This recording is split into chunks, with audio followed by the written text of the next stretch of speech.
চোখের জল মিশাইলা লীলা বিদায় তুমি ফিরে চাইলা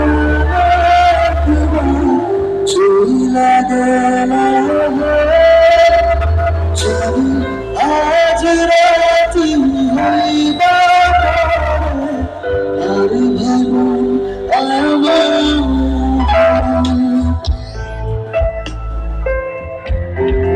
আজকে এখানে যেতে ভালো লাগছে। রিজন ভালো লাগছে কেন? কারণ যে মানুষটা আমাকে ছেড়ে গেছিল সে আমাকে আজ থেকে 7-8 বছর আগে যখন আমি কলেজে ভর্তি